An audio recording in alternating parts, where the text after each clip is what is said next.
Alright guys, the next topic is structural directives. Structural directives are directives that let you add or remove HTML elements from the DOM. And we are going to learn about the three common built-in structural directives, namely ngIf, ngSwitch, and ngFor. The first two directives, that is ngIf and ngSwitch, are used to conditionally render HTML elements, whereas the ngFor directive is used to render a list of HTML elements. Let's take a look at the ngIf directive in this video. Let's go back to Visual Studio Code, and you can see that I have created a new project called Structural Directives. Again, I've added a test component, and within the test component, we have an h2 tag in the template that says code evolution. And let's say we want to use the ngIf directive on this h2 tag. So within the opening tag, use an asterisk and then ngIf. To this, we need to assign a truthy or falsy value. Let's begin with a straightforward true.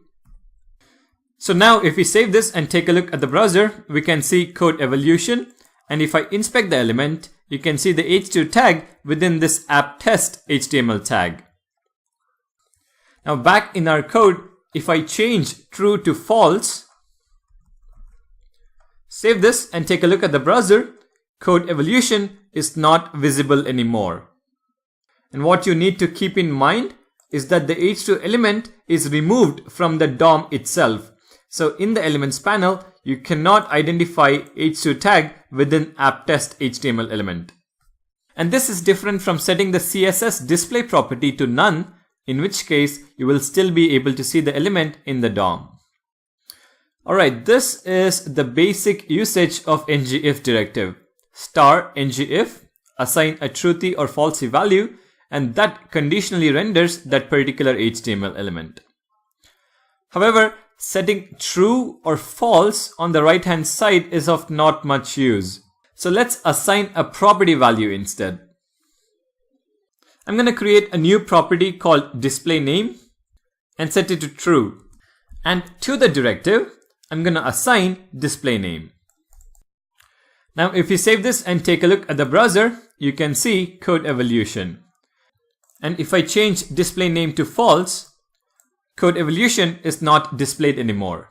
So now by making use of a property, we can add or remove the element in the DOM by toggling this displayName between true and false. And that can be done easily with button clicks or any other events. But the bottom line is you have more control over rendering this particular h2 element. Now, a common thing to have with an if block is an else block. So let's take a look at an example to see how to implement an else block for the ngIf directive. Now I'm going to add a new h2 tag that says name is hidden. So basically, if displayName is set to true, I want code evolution to be displayed, else I want name is hidden to be displayed. And here's how you do it. Bear with me for a couple of seconds and I will explain what is going on. First, I'm going to wrap this else part with an Angular specific HTML tag, which is the ngTemplate tag. Next, I'm going to reference this ngTemplate tag with a template reference variable. Let's call this else block. Now back in the ngIf directive, I'm going to add a semicolon and then else followed by the ngTemplate reference, which is else block. So let me explain how this works. First, it checks if displayName is true. If it is true, the element to which the ngIf directive is attached will be rendered in the DOM. If displayName is false, however, Angular checks if there is an else statement. In our case, we do. Now it checks which HTML element needs to be rendered. In our case, it is the else block. And what is the else block? It is a reference to this block of HTML. The ngTemplate tag is basically like a container for other elements that the ngIf directive can use to properly add or remove blocks of HTML from the DOM. So when execution flows to the else condition, this block of code will be rendered in the screen.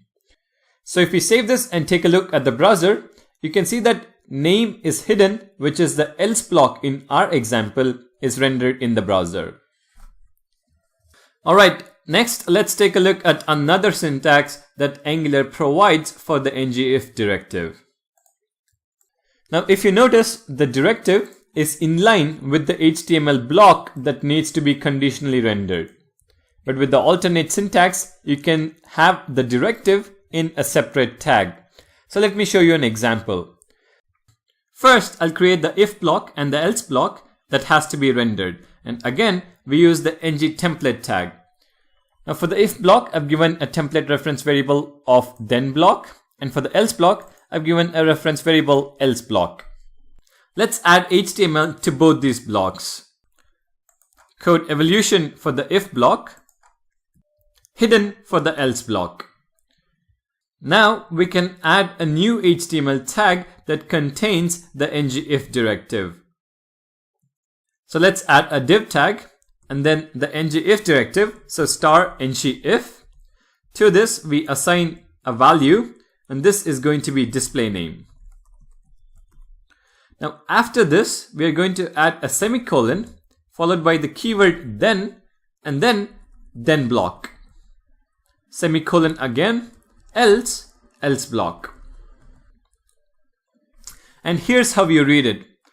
If display name is true, then render then block, else render else block. So right now our display name is set to false, so the else block will be rendered. So if we go back to the browser, you can see that hidden is displayed. And if I change display name to true and take a look at the browser again, you can see code evolution is now displayed. Well, that is how you use the ngIf directive. In the next video, let's take a look at the ngSwitch directive.